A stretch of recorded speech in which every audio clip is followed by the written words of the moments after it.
নমস্কার বন্ধুরা, এই মুহূর্তে রয়েছে দেশের সকল কৃষকদের জন্য বিরাট বড় সুখবর। আপনি যদি একজন কৃষক হয়ে থাকেন এবং পশ্চিমবঙ্গ সরকারের কৃষক বন্ধু প্রকল্প এবং কেন্দ্রীয় সরকারের পিএম কিষাণ প্রকল্পের নাম নথিভুক্ত করে থাকেন, তাহলে আপনার জন্য রয়েছে এই মুহূর্তে দুর্দান্ত খুশির আপডেট। পিএম কিষাণ প্রকল্পের ১৯তম কিস্তির টাকা এবং কৃষক বন্ধু প্রকল্পের প্রথম কিস্তির টাকা কবে থেকে দেওয়া শুরু হবে সেই বিষয়ে কিন্তু সঠিক আপডেট জানানো হয়েছে আজকের এই ভিডিওটির মাধ্যমে। তাই বন্ধুরা, ভিডিওটি একটু স্কিপ না করে সম্পূর্ণ দেখুন, তাহলে জানতে পারবেন আপনি আপনার ব্যাংক অ্যাকাউন্টে কবে থেকে টাকা পাবেন। তো বন্ধুরা, টাকা দেওয়ার পাশাপাশি রয়েছে আরও একটি আপডেট যে পিএম কিষাণ প্রকল্প এবং কৃষক বন্ধু প্রকল্পের ভাতা বৃদ্ধি সংক্রান্ত যে নতুন আপডেট সেই বিষয়েও কিন্তু জানানো হয়েছে এই ভিডিওটির মাধ্যমেই। তো বন্ধুরা, এবার দেখে নেওয়া যাক কী বলা হয়েছে আজকের এই প্রতিবেদনে। কৃষক বন্ধু প্রকল্পের প্রথম কিস্তির টাকা দেওয়ার তারিখ। পিএম কিষাণ প্রকল্পের ১৯তম কিস্তির টাকার আপডেট। দেশের কৃষকদের জন্য নতুন ঘোষণা করল কেন্দ্র সরকার। কলকাতা, ১৩ জানুয়ারি ২০২৫ সোমবার। দেশের অধিকাংশ মানুষ এই কৃষি কাজের ওপর নির্ভরশীল, আর এই কৃষকদের কথা মাথায় রেখেই রাজ্য সরকার এবং কেন্দ্রীয় সরকার বিভিন্ন প্রকল্পের সূচনা করেছেন। রাজ্য সরকারের বিভিন্ন জনপ্রিয় প্রকল্পগুলির মধ্যে কৃষক বন্ধু প্রকল্প হলো অন্যতম এক প্রকল্প।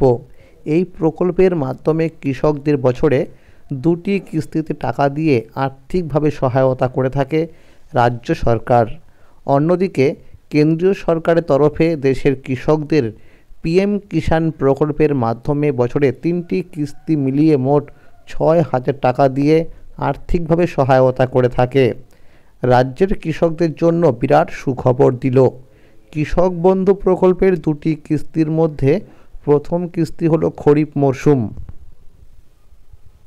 এই কিস্তির টাকা দেওয়ার সময় হলো এপ্রিল মাস থেকে শুরু করে সেপ্টেম্বর মাস পর্যন্ত, এবং দ্বিতীয় কিস্তি হলো রবি মরশুম।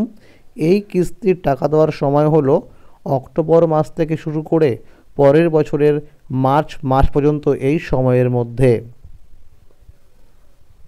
কৃষক বন্ধু প্রকল্পের মাধ্যমে যে সমস্ত কৃষকদের জমির পরিমাণ ১ একর বা তার বেশি রয়েছে, তাদের বছরে ২টি কিস্তি অর্থাৎ খরিফ মরশুম এবং রবি মরশুম মিলিয়ে মোট ১০,০০০ টাকা, এবং যে সমস্ত কৃষকদের জমির পরিমাণ ১ একরের কম রয়েছে, তাদের জমির আনুপাতিক হারে বছরে ২টি কিস্তি মিলিয়ে সর্বনিম্ন মোট ৪,০০০ টাকা দেওয়া হয়ে থাকে।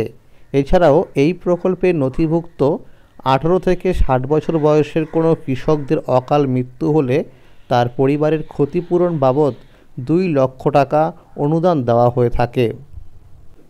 নতুন বছর শুরু হলো, তাই রাজ্যের প্রত্যেকটি কৃষকরা কৃষক বন্ধু প্রকল্পের প্রথম কিস্তির টাকার জন্য দীর্ঘ অপেক্ষা করে আছে। ২০২৪ সালের প্রথম কিস্তি অর্থাৎ খরিফ মরশুম টাকা ১৩ জুন থেকে কৃষকদের অ্যাকাউন্টে দেওয়া শুরু হয়েছিল। বিভিন্ন সূত্র মারফত জানা যাচ্ছে ২০২৪ সালে প্রাকৃতিক দুর্যোগ এর কারণে কৃষকদের ফসলের অনেক ক্ষয়ক্ষতি হয়েছে। তাই এই বছরের প্রথম কিস্তি অর্থাৎ খরিফ মরশুমে টাকা এপ্রিল মাসের দ্বিতীয় সপ্তাহ থেকে দেওয়া শুরু হবে। কোনো রকম ফাইনাল তারিখ না জানা গেলেও সম্ভাব্য এরকমটাই জানা গেছে। ২০২৪ সালের নভেম্বর মাসে কৃষকদের অ্যাকাউন্টে রবি মরশুমের টাকা অর্থাৎ দ্বিতীয় কিস্তির টাকা দেওয়া শুরু হয়েছিল। যে সমস্ত কৃষকদের অ্যাকাউন্টে রবি মরশুমের টাকা বিভিন্ন সমস্যার জন্য ক্রেডিট হয়নি, তাদের আবারও টাকা দেওয়ার প্রসেসিং শুরু করা হয়েছে। কিন্তু যাদের স্ট্যাটাসের ঘরে ট্রানজ্যাকশান সাকসেস দেখাচ্ছে কিন্তু টাকা পায়নি, তাদের টাকা দেওয়া হবে না। পিএম কিষাণ প্রকল্পের ১৯তম কিস্তির টাকা কবে ঢুকবে? প্রধানমন্ত্রী কিষাণ সম্মান নিধি যোজনা ভারতের ক্ষুদ্র ও প্রান্তিক কৃষকদের প্রয়োজনীয় আর্থিক সহায়তা প্রদান করে থাকে। এই প্রকল্পের অধীনে যা ২৪শে ফেব্রুয়ারি ২০১৯ সালে চালু হয়েছিল, কৃষকরা বার্ষিক ৬,০০০ টাকা আর্থিক সহায়তা পান, যা সরাসরি তাদের ব্যাংক অ্যাকাউন্টে ২,০০০ টাকার 3টি সমান কিস্তিতে পাঠানো হয়ে থাকে। প্রধানমন্ত্রী নরেন্দ্র মোদী 5ই অক্টোবর মহারাষ্ট্রের ওয়াশিম থেকে এই স্কিমের 18তম কিস্তির টাকা প্রকাশ করেছিলেন। যেহেতু 18তম কিস্তির টাকা এসে গেছে, তাই কৃষকরা তাদের ব্যাংক অ্যাকাউন্টে পরবর্তী কিস্তির জন্য উদ্বিগ্নভাবে অপেক্ষা করছে।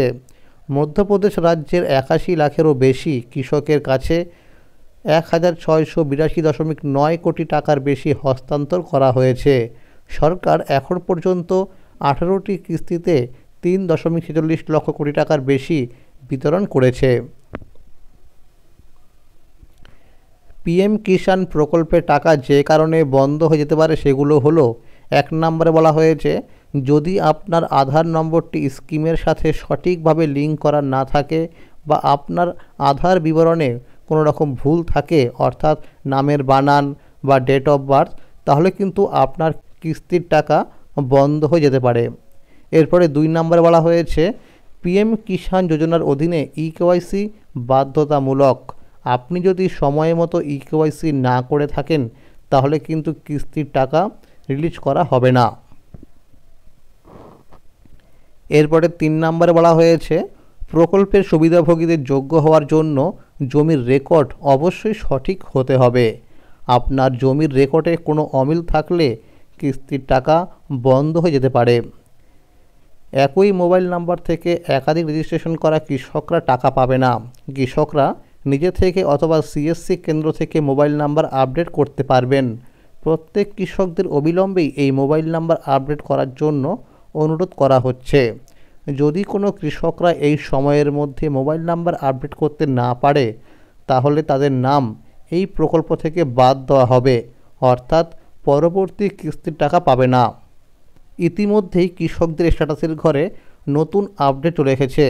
বিভিন্ন সূত্র মারফত জানা যাচ্ছে, এই চলতি জানুয়ারি মাসের 15 তারিখ থেকে ফেব্রুয়ারি মাসের 10 তারিখের মধ্যে পিএম কিষাণ প্রকল্পের 19তম কিস্তির টাকা দেওয়া শুরু হবে।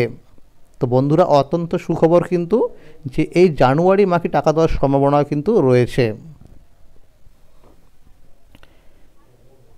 যে সমস্ত কৃষকদের বিগত কিস্তিগুলি টাকার পেন্ডিং ছিল তাদেরকে টাকা দেওয়া শুরু হয়ে গেছে।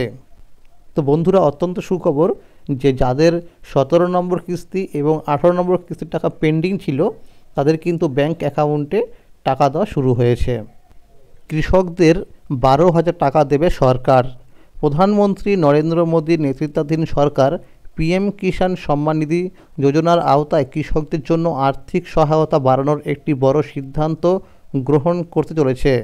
এতদিন এই প্রকল্পের আওতায় কৃষকদের বছরে 6,000 টাকা করে আর্থিক সহায়তা দেওয়া হতো, তবে সাম্প্রতিক সময়ে এই অর্থের পরিমাণ বাড়িয়ে 12,000 টাকা করার দাবি উঠেছে, যা নিয়ে এখন আলোচনা চলছে। 2019 সালে চালু হওয়া এই প্রকল্পের আওতায় প্রায় 14 কোটি কৃষক প্রতি বছর 6,000 টাকা সরাসরি তাদের ব্যাংক অ্যাকাউন্টে 3 কিস্তিতে পেয়ে থাকেন। কিন্তু সাম্প্রতিক সময়ে ক্রমবর্ধমান কৃষি উপকরণ, সার, বীজ এবং জ্বালানির খরচ মাথায় রেখে কৃষক সংগঠনগুলি অর্থের পরিমাণ দ্বিগুণ করার দাবি জানিয়েছে। সরকারের আশা, এই অর্থ বাড়ানো হলে কৃষকরা আরও বেশি আর্থিক সুরক্ষা পাবেন এবং দেশের কৃষি উৎপাদনে ইতিবাচক প্রভাব পড়বে। নতুন বছরে 12,000 টাকার এই উদ্যোগ বাস্তবায়িত হলে দেশের কৃষকরা তাদের পরিবার ও জমির উন্নতিতে এই সহায়তাকে আরও কার্যকরভাবে কাজে লাগাতে পারবেন। পিএম কিষাণ প্রকল্পের টাকা বাড়ানোর এখন অফিসিয়ালিভাবে ঘোষণা করা হয়নি। মনে করা হচ্ছে 2025 সালে যে বাজেট পেশ করা হবে, অর্থাৎ 1 ফেব্রুয়ারি, সেই বাজেটেই কৃষকদের কথা মাথায় রেখে পিএম কিষাণের টাকা বাড়ানো হতে পারে। কৃষকদেরকে 6,000 বদলে 8,000 অথবা 6,000 বদলে 12,000 টাকা বছরে দেওয়ার সম্ভাবনা রয়েছে, তবে সম্পূর্ণ বিষয়টা 1 ফেব্রুয়ারি বাজেটে পেশ করার পরেই জানা যাবে। আমাদের নজর থাকবে 1 ফেব্রুয়ারি বাজেট অধিবেশনের দিকে। অন্যদিকে রাজ্য সরকারের কৃষক বন্ধু প্রকল্পের ভাতা বৃদ্ধি নিয়েও আলোচনা চলছে। সূত্র মারফত জানা যাচ্ছে, আগামী বিধানসভা নির্বাচনের আগে এই প্রকল্পের ভাতা 1,000 থেকে 1,500 টাকা পর্যন্ত বৃদ্ধি হতে পারে। তো বন্ধুরা, আজকের এই ছিল আপডেট। এরকম আরও নতুন নতুন আপডেট পেতে হলে অবশ্যই মনে করে এক্ষুনি চ্যানেলটিকে সাবস্ক্রাইব করে রাখুন এবং সকলের কাছে শেয়ার করে দিন। যদি এই ভিডিওটি ভালো লাগে অবশ্যই লাইক করে দেবেন। ধন্যবাদ।